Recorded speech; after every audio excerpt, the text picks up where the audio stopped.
Are you even getting it? Jesus was warning them about influence of the mind, and that that mind can rob us from the right nutriments or right inspirations of revelation and renewal. Leaven is a picture of influence in your mind. If the leaven of the kingdom is influencing your mind that Jesus talked about in Matthew 13:33, then the kingdom reality of faith will come to the surface in your life every time and close the gap. When you have the kingdom of God as leaven, it will cause you to realize you're dealing in the supernatural. It's a miracle that you're even saved. The spiritual understanding you have only came because God's been good to you, and the bridge is going to close up. Herod's leaven is these two people. I'll give them to you real quick. Just got a couple more minutes. Herod's leaven, a large number of Christians are practical atheists sitting in the church today who disbelieve in an active God. You have in today's modern church a large populace of Christian atheists. Now, that's a radical term. You know what an atheist is, all right? You have Christian atheists because they believe in the theory of God, but not in the reality of God.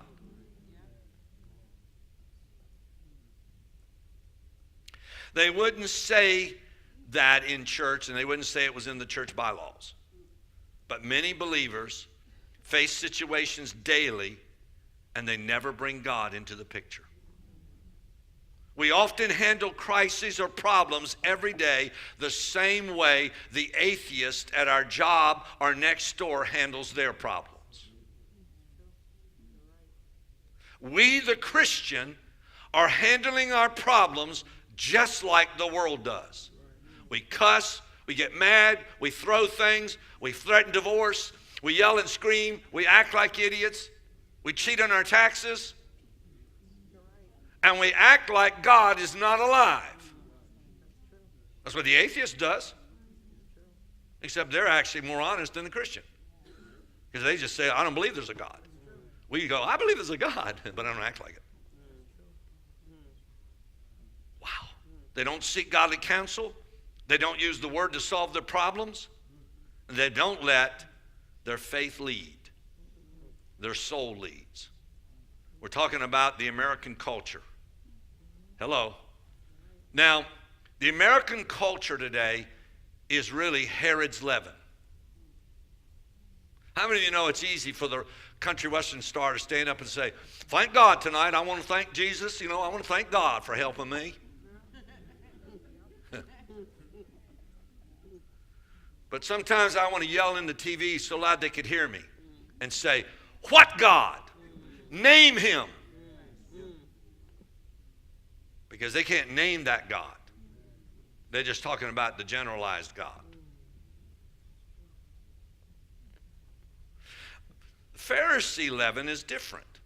Now we understand Herod's is the worldly atheist attitude that the Christian has, not believing there's a real God.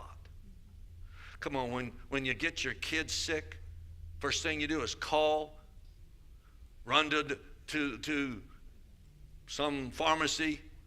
Come on. And you run out there and get the medicine. What happened to stop for a minute and pray? I'm not denying medicine, thank God for it. But I'm talking about which should be first. See, until you're faced with a situation like I did, I had the best hospital in the world, Hopkins, with the best doctor. She wrote the whole medical story on Hodgkin's disease. And my daughter had cancer, 4th stage. And she was the best doctor you could get. And she said, I don't know if we can help her. She might not live. But my God. Hello? So I wasn't calling on John Hopkins. I was calling on Jesus. Come on. It's a shame we have to be backed up to the wall and get in a situation where we can't function before we call on his name. Pharisee leaven is this. It's different from Herod's. It's the religious system. It embraces God in theory, but not in practice or experience. Now, it's the religious system. This Pharisee leaven is the religious system, not like the leaven of Herod. It embraces God in theory, but not in practice. The concept of God is essential to the Pharisaical mind, but the experience of God is completely removed. This is the religious person that can pontificate, bloviate, and speak with elegance about all the scriptures and tie them together, but couldn't raise a possum from sleeping.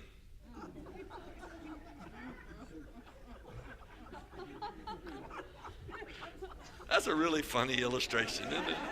When I was thinking about it, I thought, should I say that? That's just too cool. You know, because the possum plays like I know some of you city slickers go, what's a possum? A possum acts like they're asleep.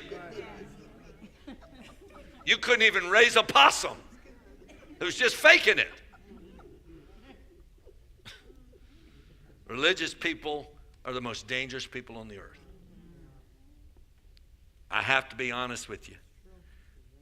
If I can, I will make it so that your life is miserable till you leave.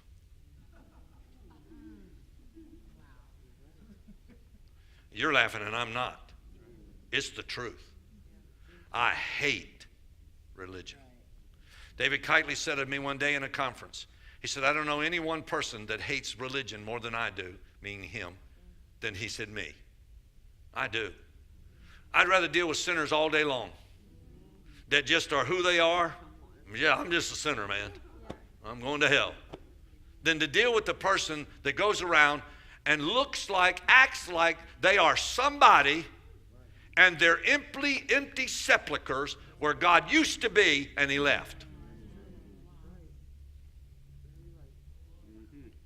The concept of God is essential to the Pharisaical mind now.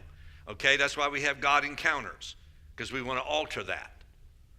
Here is a key. The disciples in the boat crossing over, they're in a storm. There's bread at their feet. That's the miracle bread. We just talked about it. The Pharisees provided this as their explanation. Why the bread was there. They said the bread was there to identify with people who don't have anything to eat. Because they're not going to see the miracle. They're only going to see what their flesh can take care of and pay attention to. Do you understand? So the Pharisee would see the same boat, miracle, bread, and see it one way. The Herod group, they're bummed out because they can't sell it. You got it left, man. Well, at least take it to the store and sell the fish. Sell some of the bread. That's what Judas had. Remember? He got mad at the woman that was spilling the oil. Well, he could have sold it. Now, understand this. The only thing about Pharisees, religious people, is they never offer a solution. They only can define the problem. I tell people everywhere I go, and in this church I say it and have said it for years. If you go to somebody and they said, I think, walk away, because they don't know. You want to go to somebody who can tell you what the problem is. I don't want to go to my doctor and say, well, I think it could be this. Well, you know, it could be that. I think it could be this. Hey, it's a crapshoot. I'm leaving. Don't be guessing with me. You tell me I got it or I don't. Or I'm going to find somebody else. Come on.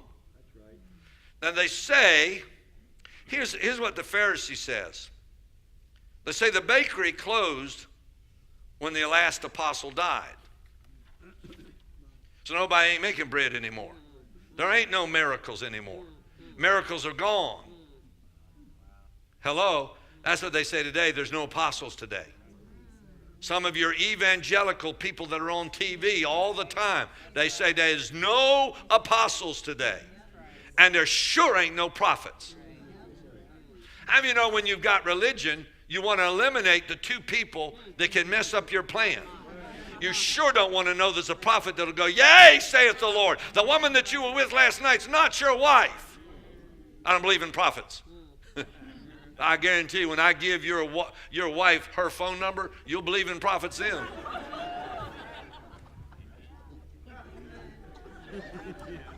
See, Billy Sunday used to go into the meetings, the tent meetings, right down the street here in 83. He'd walk in, the first thing he would do, he'd get everybody in, they'd be worshiping, he'd stop the meeting.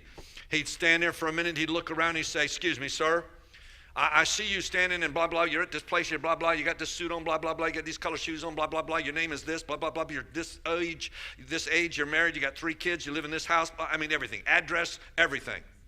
The only problem is the woman you're with right in this story that I just saw, that's not your wife. The woman beside you is your wife. You better leave the tent and talk because she's not happy. And he'd go down the list and he'd call you out about everything you'd said and thought and did.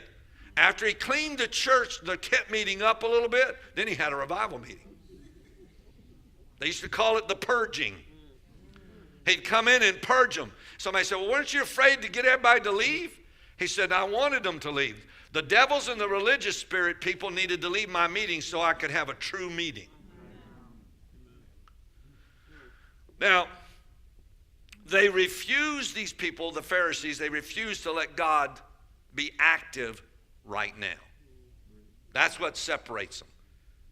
When they have the leaven of the Pharisee, the problem with religious spirits is they don't want God to do it right now because it interrupts their program.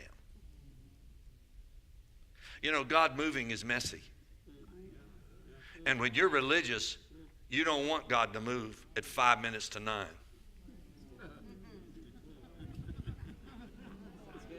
Because I was standing in the Spirit and I heard your mind say, Lord, don't let him.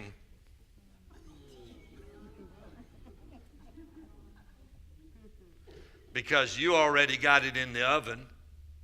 You already got it planned. You already know where you're stopping on the way home. You already got that big coffee figured out. God help him if he was to cause the plan to change. So the gap stays open. Under the Pharisee leaven, many Christians find ways to explain physical illness away. And they never bring up the fact that the power of God is there to heal. Look at John 9:2. Now, the two leavens are always based on fear. Herod's leaven, Pharisee leaven is always based on fear. Do you hear that? John 9:2. And his disciples asked him, saying, Master, who did sin, the man or his parents, that he was born blind? Jesus said, none of them. Said that the Father might be glorified. Can you hear that? Look at Psalm 25, verse 14. Come on, do it quick. Psalm 25, verse 14. The secret of the Lord is with them that fear him, and he will show them his covenant. The secret of the Lord is with those that fear him. How many of you know that the leaven of Herod and the leaven of the Pharisee is based on fear, not faith? The fear of man widens the gap. The fear of the Lord builds a bridge, because he brings solutions and he brings answers to your miracle. The kingdom leaven is simple. Matthew 5:6. The vain traditions of Herod and the Pharisees created the gap. Mark 8:17. He asked the question, why do you reason because you have no bread? We're still at the story with the disciples. Jesus said, do you not perceive nor understand? Is your heart hardened? Have you here? Kingdom thinking knows that anything is possible at any time. It just needs to be activated by your faith.